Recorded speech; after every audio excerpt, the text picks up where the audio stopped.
Hello, darlings. This is Annette of AnnetteLeonard.com, back again with Chronic Wellness. I am wrapping my series about alternative medical treatments, alternative therapies, and it occurs to me that if you're watching this on video, I just completely did not address the fact that last week the visual of me changed pretty radically. I'm coming at you with a very bald head. And while there have been many times during my chemotherapy treatment that I've had varying degrees of my hair not being very thick, this look is brought to you not by my chemotherapy, but by the fact that when my wife and I went to bleach my hair again, which I do periodically, something went awry and the treatment left me bald.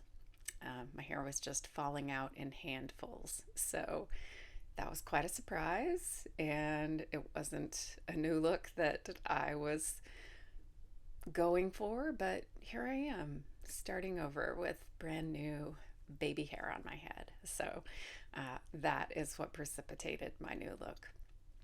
So if you happen to type in alternative medicine on Wikipedia, which I did today, you'll get this comprehensive list that literally goes A to Z, and there must be dozens, if not at least 100 of different therapies listed there.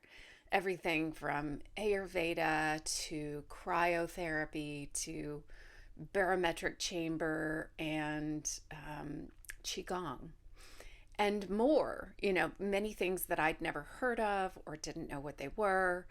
And I'm not trying to make this an exhaustive list, folks. I'm just trying to hit on a few things that I've tried and, perhaps tell you about a couple of things that, maybe you have tried and maybe you haven't. And for those of us with chronic pain and chronic illness, I think there's probably not a single one of us that haven't experienced oh, my sister tried Atkins diet and that solved everything for her. Oh, my best friend used stem cell treatments and that healed her. Oh, have you tried fill in the blank, craniosacral? Because that's the medical cure. We are endlessly met with everyone's opinion, everyone's good idea about what will cure us, fix us, solve, heal. And I think that's born of many things. I think it's born of a genuine desire to help, of not knowing what else to say, of knowing something that has worked for someone. And I think it's born of a deep-seated discomfort and fear about our circumstances. Like, it is genuinely terrifying to be confronted with prolonged, ongoing, unsolvable pain and illness. And I think it strikes fear into everyone's heart, including those of us living with it. And so I think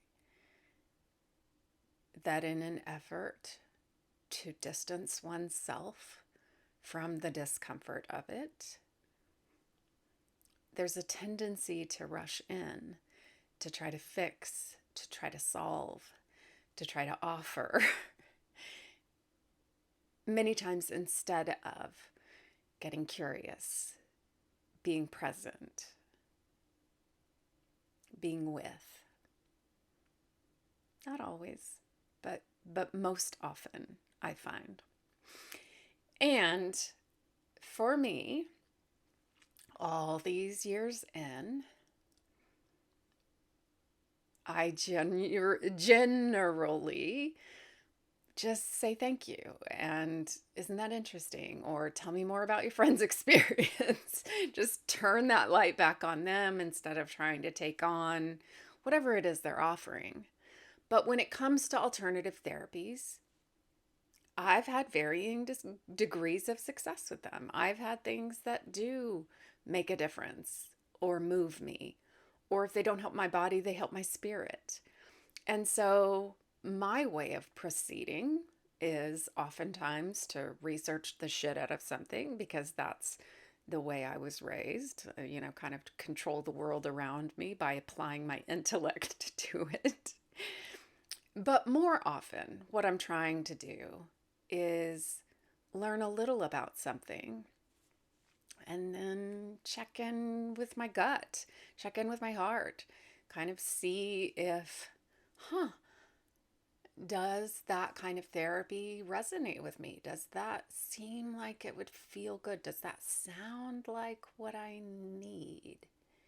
And if there's a big resounding yes, move toward that. Give that a try. Make an appointment. Schedule time for it. Or even learn more information about the things that there is a resounding yes. And obviously, there are limitations, whether it's my time, my energy, the availability of practitioners, and obviously, oftentimes, the availability of financial resources. I live on disability. I use Medicare as my health insurance, and Medicare isn't in the business of paying for alternate therapies. I think just now I can get some amount of massage and chiropractic covered, but other things, not so much. And so prioritizing where those limited dollars and resources of time and energy get spent really matters. And some of those therapies have really mattered to my body and spirit. How about you? Are there things that have made you feel a lot better? Are there things that have been a boon to your health, to your mind, to your spirit? Sound off. I'd love to know, and I know there are others who would too. So fill up these comments. Find me on Instagram. Sound off. As ever, I'd love to hear from you. I'd love to know how you are. And until we're together again, thank you for sharing a little time here with me, and be well.